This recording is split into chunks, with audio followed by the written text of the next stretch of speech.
자, 오늘은 너희는 가서 모든 민족을 제자로 삼아 아버지와 아들과 성령의 이름으로 세례를 베풀고 거듭난 우리 그리스도인은 하나님의 말씀과 성령님의 도우심 안에서 우리에게 영생, 하나님의 생명, 하나님의 본성, 하나님의 의, 하나님의 믿음, 하나님의 사랑이 있음을 압니다. 그래서 우리는 이 땅에서 모든 일에 승리하고 기도 응답을 받고 성령님의 인도를 따라 풍성한 삶을 누릴 수 있습니다. 그를 위해서 우리는 하나님께서 그리스도 안에서 우리에게 주신 통치권을 잘 사용합니다. 또한 우리는 그리스도 예수 안에서 살아 역사하시는 성령님의 일하심 속에서 성경이 하나님의 감동으로 쓰여진 성경의 권위를 우리가 믿으며 하나님의 살아있는 성전으로 지금 이 땅에서 살아가고 있습니다. 자, 우리가 승리하는 그리스도인이 되기 위해서 알아야 할 몇 가지 기본 교리가 더 있는데요. 우리 몸은 하나님의 성전이라는 것입니다. 즉 살아있는 성전이 바로 우리입니다. 신약시대에는 하나님의 성전이 더 이상 건물이 아닙니다. 아직도 이 성전하면 건물을 생각하시는 분들이 많은데 이제는 더 이상 성전은 건물을 의미하지 않습니다. 누가 하나님의 성전입니까? 너희가 하나님의 성전인 것과 하나님의 영께서 너희 안에 거하시는 것을 알지 못하느냐. 바로 다시 태어난 우리들이 하나님의 성전입니다. 그래서 이제는 더 이상 교회를 건축할 때 성전 건축이라는 말을 써서는 안 되겠죠. 예배당 건축이 되겠습니다. 이것을 인식하고 이렇게 말하는 것이 완전한 빛, 더 나은 계시에 있는 하나님의 자녀인 그리스도인이 우리의 인식과 의식입니다. 성전하면 하나님의 임재가 거하는 곳입니다. 자, 이스라엘 백성이 광야에서 유랑하던 시절은 무엇이 성전이었습니까? 성막이라고 불리는 텐트가 바로 하나님의 임재가 거하는 곳이었기 때문에 성전이 됩니다. 그리고 솔로몬 시대 이후로는 건물이었습니다. 하나님께서 명하신 대로 그 어떤 건물을 지었을 때 하나님께서 그 안에 거하셨기 때문에 하나님의 임재가 거하는 곳 성전이 되었습니다. 하지만 예수님의 부활과 승천 이후 성령님께서 각 사람에게 임하기 시작한 이후로는 더 이상 건물이 성전이 아닙니다. 건물은 그냥 예배당이고 성전은 무엇입니까? 바로 성도인 우리들, 바로 교회가 성전이 되는 것입니다. 자, 교회는 그리스도의 몸입니다. 그리스도의 몸이 교회에 있기 때문에 교회는 더 이상 건물일 수는 없습니다. 근데 하나님의 말씀은 만물이 이 그리스도의 몸된 교회의 발 아래에 있다고 말씀합니다. 또 만물을 그의 발 아래에 두시고 그를 만물 위의 머리가 되게 하셔서 교회에게 주셨느니라. 교회는 그의 몸이니 만물 안에서 모든 것들을 채우시는 분의 충만이니라. 우리가 넓고 큰 의미의 교회를 생각해보면 역시 예수님께서 머리가 되시고 지구 전역에 흩어져 있는 그 수많은 각각의 교회가 예수님의 몸의 지체가 됩니다. 그것도 하나의 넓고 큰 의미의 교회입니다. 그렇게 되었을 때, 넓고 큰 의미의 교회로 갔을 때, 이 모든, 전 세계 모든 교회들이 그리스도의 몸이 되고 그 발 아래에 뭐가 있습니까? 바로 만물이 있습니다. 그 의미는 무엇입니까? 모든 것들을 채우시는 분의 충만, 즉 모든 축복과 기름 부음은 바로 교회를 통해서 흘러간다는 것입니다. 즉 발 아래에 있기 때문에 교회가 그 위에서 이 세상에 대한 통치권을 가질 뿐만 아니라 바로 모든 것들을 채우시는 분의 그 충만이 교회에 있기 때문에 모든 축복과 기름 부음은 교회를 통해서 흘러가는 것입니다. 그래서 올바른 교회관을 가진 성도가 건강하게 성장할 수 있습니다. 최순애 목사님이 말씀하신 것 중에 제가 정말 은혜를 받은 이 교회에 대해서 은혜를 받은 그런 표현이 있는데 누군가로부터 흘러나오는 영적인 축복을 받고 그 받은 영적인 축복을 또 다른 누군가에게 흘려보내는 것이 끝없이 반복되고 순환되는 곳이 교회라고 이렇게 표현하셨습니다. 너무 교회를 잘 표현한 말입니다. 교회는 모여서 영적인 축복을 받고 영적으로 성장한 사람이 있을 것입니다. 그 사람으로부터 영적인 축복을 받고 그 받은 영적인 축복을 다시금 이제 초신자나 영적 성장 가운데 있는 사람에게 흘려 보내는 것이 계속적으로 반복되고 순환되는 그 곳이 바로 교회입니다. 그러므로 이 교회는 영적으로 흘러나오는 것들과 또 흘러가는 것들이 결국 그것은 기름 부음입니다. 공동체에 흐르는 이 순환되어지는 기름 부음이 있는 곳이 바로 교회입니다. 그래서 시편 133편 1절에서 3절 이렇게 말합니다. 보라 형제들이 하나 되어 함께 거하는 것이 얼마나 좋고 얼마나 기쁜가. 교회를 생각해 보십시오. 왜 기쁩니까? 그것은 마치 머리 위에 값진 향유가 수염 곧 아론의 수염으로 흘러서 그의 옷깃까지 내려가는 것과 같고 헤르몬의 이슬 같으며 시온의 산들 위에서 내리는 이슬 같도다. 거기에서 주께서 복을 명하셨으니 곧 영원 무궁한 생명이로다.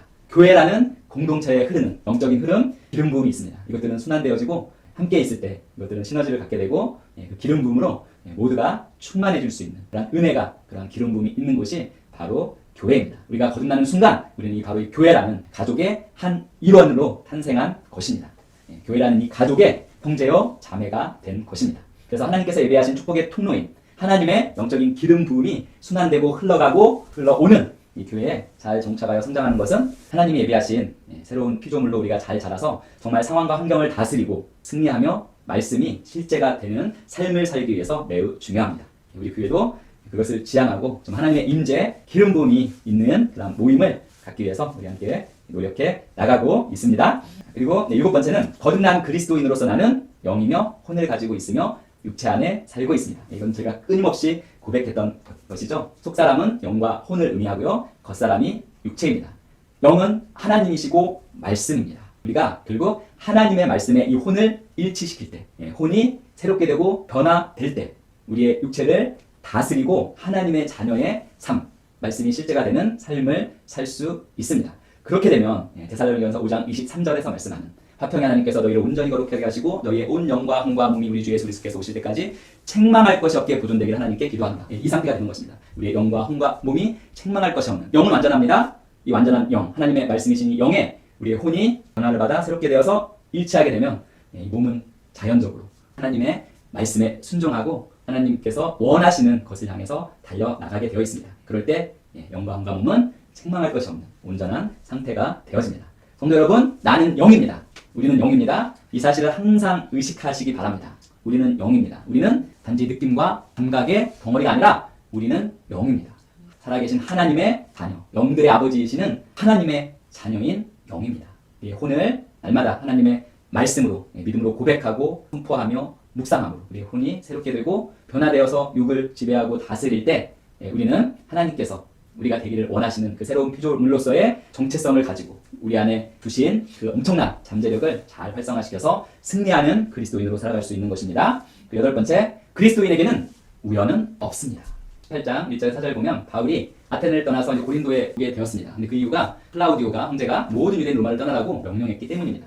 이 황제 명령 때문에 할 수 없이 아테네를 떠나서 고린도에 오게 되었는데 이 고린도에서 누구를 만나게 됩니까? 바로 그 유명한 아굴라와 프리스길라죠. 그들을 만나게 되었고 업종도 똑같아요. 텐트 메이커예요. 텐트를 만드는 직종에 같은 직종을 가지고 있어서 결국 훌륭한 동역자를 얻게 되었습니다. 그리고 마태복음 10장 29절 31절에 이런 말씀이 나오죠. 참새 2마리가 한 아사리온에 팔리지 아니하느냐. 그러나 너희 아버지 없이는 그 중에 한 마리도 땅에 떨어지지 아니하리라. 그러나 너희 머리카락까지도 다 세워 두셨나니 그러므로 너희는 두려워하지 말라. 너희는 참새보다 더 귀하니라. 즉 하나님의 허락하심 가운데 모든 일들이 일어난다는 것입니다. 그래서 우리가 그 하나님의 자녀로서의 우리 삶 가운데는 결코 우연은 없습니다. 자, 우연이 없다면 어떠한 삶의 태도와 자세를 가져야 합니까? 순간순간 최선을 다해 사는 것입니다. 모든 만남, 모든 사건 속에는 하나님의 뜻과 허락하심이 있음을 알고 순간순간 최선을 다해 사는 것입니다. 성도 여러분, 내일 지구가 멸망하더라도 나는 오늘 한 그루의 사과나무를 심겠다 라는 명언을 기억하시죠? 누가 이 명언을 말했습니까? 많은 사람들은 네덜란드 철학자 스피노자의 명언으로 알고 있습니다. 근데 사실은 위대한 종교개혁가인 마틴 루터 아시죠? 솔라 피데이, 오직 믿음, 솔라 그라치아, 오직 은혜, 솔라 스크립투라, 오직 말씀으로 종교개혁을 이루었던 마틴 루터의 묘비에 쓰여져 있는 글입니다. 내일 지구가 멸망하더라도 나는 오늘 한 그루의 사과나무를 심겠다. 완전 중세 암흑기에서 이 온전한 빛의 계시를 드러내주었던 위대한 종교개혁가 마틴 루터의 고백입니다. 아마 이 묘비에 써 있는 글을 보고 스피노자가 아마 기억하면서 말을 하는 바람에 사람들은 스피노자의 말로 알고 있는데 사실은 종교개혁가 마틴 루터의 묘비에 쓰여져 있는 글입니다. 즉 순간순간 최선을 다해 사는 것입니다. 그것이 바로 그리스도인으로서의 우리의 삶에 대한 태도와 자세고 그러한 태도와 자세를 가질 때 우리의 삶은 더욱 풍성하게 되는 것입니다. 모든 일에서 예배드릴 때, 찬양할 때, 가족들과 시간을 보낼 때 또는 친구나 이웃들을 만날 때, 불신자를 또한 만날 때 최선을 다해서 그 시간들을 소중하게 여기고 알차게 살아가는 것입니다. 그리스도인에게는 우연은 없습니다. 그리고 9번째는 하나님께서는 나의 모든 것을 아신다는 것입니다. 그의 생각, 이런 찬양에서 나왔죠. 우리를 가장 잘 아시는 분이시고 또 가장 깊이 이해하시는 분이 하나님이십니다. 그래서 우리의 동기도 아시고 한계도 아시고 능력도 아십니다. 그걸 잘 표현한 것이 시편 139편이죠. 여호와여 주께서 나를 감찰하시고 아셨나이다. 주께서 나의 앉고 일어섬을 아시며 멀리서도 나의 생각을 통촉하시오며 나의 길과 눕는 것을 감찰하시며 나의 모든 행위를 익히 아시오니 여호와여 내 혀의 말을 알지 못하시는 것이 하나도 없으시니이다.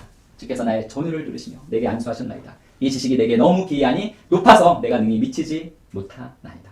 자, 하나님이 나의 모든 것을 아십니다. 그리고 그분은 전능하신 하나님이십니다. 그러므로 우리는 이 하나님께 인정받기를 작정하고 사람에게 인정받는 것은 빨리 포기해야 합니다.